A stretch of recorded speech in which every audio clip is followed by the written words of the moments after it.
Hi guys. Today in our answer writing session आज हमने PYQ का फिर से एक ऐसा क्वेश्चन लिया हुआ है जो टाइम एंड अगेन यूपीएससी ने बार बार पूछा है। The question on ocean current. अगर आप देखो 2015, 2017 और उसके बाद 2022 में भी यूपीएससी ने ओशन करंट पे क्वेश्चन पूछा। हर बार क्वेश्चन सीमिंगली इजी लगता है, बट जब आप उसको अटेम्प्ट करने जाते हो तो उसके अंदर जो डिटेलिंग होती है वो मिस आउट करना शुरू कर देता है। You can not answer that particular part of the question.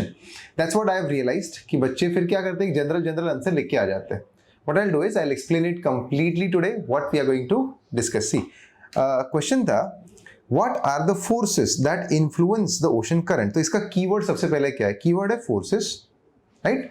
Ocean currents describe, obviously हमारा जो कीवर्ड है मैंने आपको बताया था, डिस्क्राइब, एक्सप्लेन, एलुसिडेट, इनके बीच में डिफरेंसेस क्या है। सो यहाँ पे पूछा describe the role in fishing industry of the world. Describe the role in fishing industry of the world, correct. अब सबसे पहले इस क्वेश्चन का डिमांड समझते हैं। यहाँ पे पूछा what are the forces that influence ocean current. अब व्हाट आर फोर्सेस पूछा है, डिस्क्राइब द फोर्सेस नहीं पूछा। इस वजह से आपको उन फोर्सेस को एक्सप्लेन करने की जरूरत नहीं है।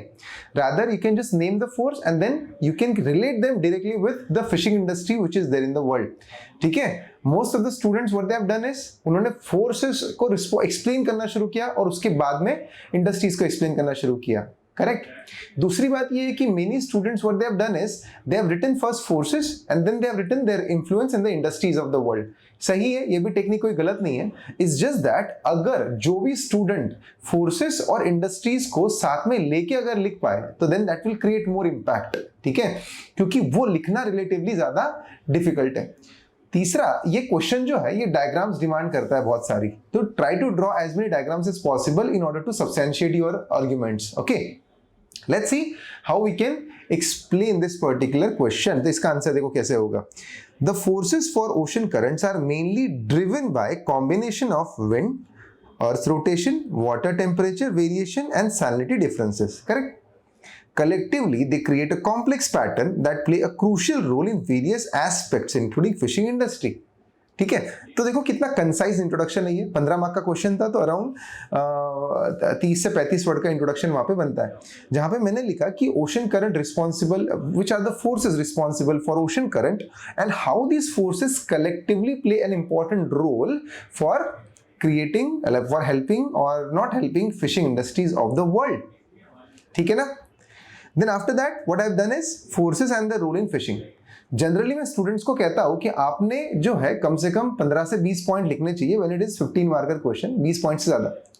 बट यहां पर मैंने, अगर आप देखोगे, यहां पर मैंने नंबर ऑफ पॉइंट सिर्फ 6 तक रेस्ट्रिक्ट करके रखा हुआ है। There is a reason why I have done that, क्योंकि आप देखो एक पॉइंट जो है उसको लिखने का जो उसकी लाइंस जो है वो बड़ी है।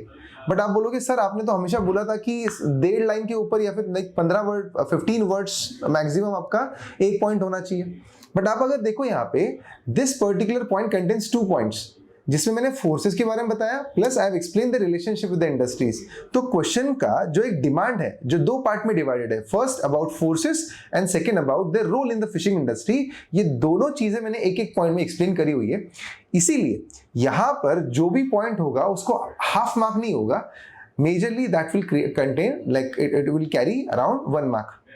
तो विंड का क्या लिखा मैंने? फ्रिक्शन थ्रू प्राइमरी विंड्स, सबसे पहला पॉइंट विंड्स।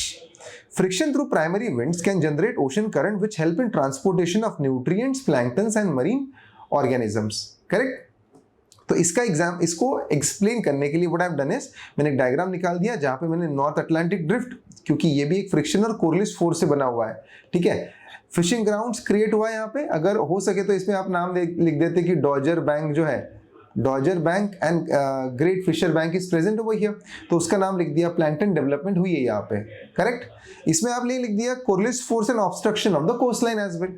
अब यहाँ पर Pacific oceans Kuroshio current act as a natural highway for migratory species like tuna as a part of their breeding and feeding cycle.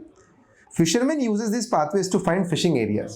अगर आप यहाँ पर देखो तो मैंने एक एकदम स्पेसिफिक एग्जांपल लेके एक्सप्लेन किया हुआ है कि भाई टूना मछली जो मिलती है जो जापान के वेस्टर्न कोस्ट पे, ईस्टर्न कोस्ट पे, that tuna fish is mostly driven because of the कुरुशियो current.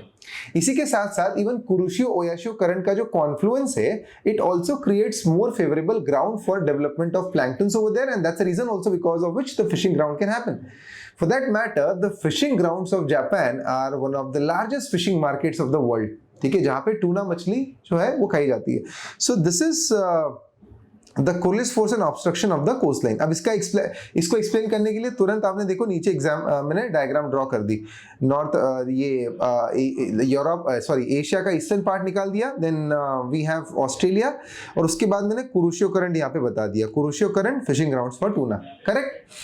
Third is upwelling and productivity. इसमें लिख दिया Californian current along the western coast of North America brings cold nutrient rich water to the surface through upwelling. है ना, upwelling के through nutrient rich water ऊपर आता है. This supports growth of phytoplanktons and fishes such as anchovies and sardines. अब यहाँ पर भी मैंने एकदम स्पेसिफिक एंचोवीज कैसे डेवलप होती है, सार्डिन्स फिशेस कहाँ से आती है. So this is something which I have explained over here, जिसमें फिर से मैंने एक बार क्या किया, यहाँ पे डायग्राम निकाल दी, North America, South America, and then this is something which I have explain. आप देख सकते हो डायग्राम में मैंने फिर से बता दिया वहाँ पे anchovies and producing region. El Nino and La Nina also plays an important role. So warm water during El Nino suppress nutrient upwelling, thus decreased fish production, while La Nina enhances fishing in South America. तो ये this is also one of the factor which plays important role in fishing grounds. इसका diagram भी तुरंत आप देखो, यहाँ पे मैंने एक्सप्लेन कर दिया इसके डायग्राम के through. So whatever point which I have explained उसका एक डायग्राम बनाया हुआ है. Try to create your own diagrams. Exam में अगर आप खुद के डायग्राम निकाल सको तो nothing like it. इसके जगह पे I could have explain flow charts as well. भाई मैंने एक ब्लॉक डायग्राम बना दिया showing different parts of the world, और वहां पे कौन कौन सी फिशिंग ग्राउंड्स डेवलप हुए और वो which forces have played an important role. ठीक है, तो जैसे मैंने यहाँ पे एक बॉक्स बना दिया कि रीजन्स, उसके बाद यहाँ पर लिख दिया forces and then fishing grounds. ठीक है, ये बॉक्स फोर्सेस, ये भी फोर्स है, लेट्स सपोज ये एक फोर्स, ऐसे मैंने बता दिया. एंड इसका इंपैक्ट ये हुआ है कि these are the fishing grounds which has got developed. तो ये भी एक डायग्राम बहुत ही अच्छी हो जाएगी अगर आप इंट्रोडक्शन के बाद तुरंत ये डायग्राम लेके अगर आप बता दोगे तो. सो देखो, डायग्राम तो क्रिएट की जा सकती है. The most important thing in a simple question is drawing diagrams. That will fetch you more marks. For that matter diagrams are important everywhere. ठीक है, so this is how you could have written. इसी के साथ साथ navigation and safety. See, uniqueness of your point is also very important. आपका point कितना unique है. वेग पॉइंट लिखने पे मार्क्स नहीं मिलेगा. जैसे मैंने हर पॉइंट के अंदर क्या किया है, आई हैव मेड श्योर कि मैं वहां पे कुछ तो यूनिक लिखूं. कहीं पे टूना मछली के बारे में लिख रहा हूँ, कहीं पे एंचोवीज के बारे में लिख रहा हूँ, एल नीनो ला नीना की वजह से जो अपवेलिंग होती है, डाउनवेलिंग होती है, उसके बारे में डिस्कस किया. So I have tried to give more and more information in each and every point. Correct. Navigation और सेफ्टी की बात करें तो fisherman rely on ocean currents for navigation. It helps them optimize routes and improve the efficiency of their operation. Quite unique point, right. इसी के साथ साथ आप इसमें एग्जांपल भी दे सकते थे. आप एग्जांपल के साथ के तौर पे आप मेडागास्कर करंट की बात कर सकते हो, अगुलास करंट की भी बात कर सकते हो, जिसकी वजह से नेविगेशन और सेफ्टी होती है. Salinity differences. अब दुनिया के most of the ocean currents जो होते हैं ना, cold ocean currents, they are developed because of salinity differences. Correct. Except to Californian current and this Californian current and the current which is present on the western coast. So basically these currents are responsible for generation of the cold currents are responsible for generation of fishing grounds of the world. Salinity differences की वजह से क्या होता है कि एक let's say because of melting of glacier the density of the water reduces, है ना, क्योंकि नॉर्दर्न पार्ट पे फ्रेश वाटर रिलीज होता है मेल्टिंग ऑफ ग्लेशियर्स की वजह से. Now water moves from the low density area to high density area and that's the reason because of which cold current such as Oyashio current हो गया, है ना, it generates because of it. Newfoundland में Labrador current जो है it also generates because of that, है ना. तो these are the ocean currents which generate because of salinity difference. दुनिया में इतना याद रखो, सिर्फ दो ही कोल्ड करंट्स है जो सैलिनिटी की वजह से डेवलप नहीं होते हैं. एक है Californian current and second is Canary current. ये दो करंट छोड़ दो तो बाकी all cold currents are generated because of salinity differences. तो यहाँ पर पॉइंट क्या लिखा है देखो, differences in salinity is the major reason for most of the cold currents of the world. This helps in creating fishing grounds such as near Newfoundland and Honshu Island. यहाँ पर भी एग्जाम्पल दे दिया. ठीक है. So this is how I have written these points. Conclusion भी इसका solid किया हुआ है, अच्छा किया हुआ है, which may help examiner to understand that I have summarized the entire points. Thus, it can be seen that ocean currents shape the fishing industry by influencing fish distribution, migration, productivity, fish management decisions. Short and crisp conclusion कर दिया. अब ये answer जो है ये लिखने के लिए मुझे अराउंड 12 मिनट लगे. जनरली मुझे यही लगता है 11 से 12 मिनट का टाइम लगता है, but this time can be reduce 10.5 minutes के अंदर भी हो सकता था. यूपीएससी आपको अराउंड 11 मिनट के आसपास इसको टाइम देती है. इसको मार्क्स कितना मिलना चाहिए? Introduction is quite good, so introduction can fetch you 1 mark, and while all 6 points can fetch you 6 marks, while the diagrams which have been drawn that will fetch you extra 1 to 1.5 marks, and conclusion can fetch you around 1 mark. तो करीब करीब अगर ऐसा answer आप लिख दो exam में तो comfortably around 9 to 9.5 marks you can fetch out of 15, which is decent enough, which is very good score for that matter.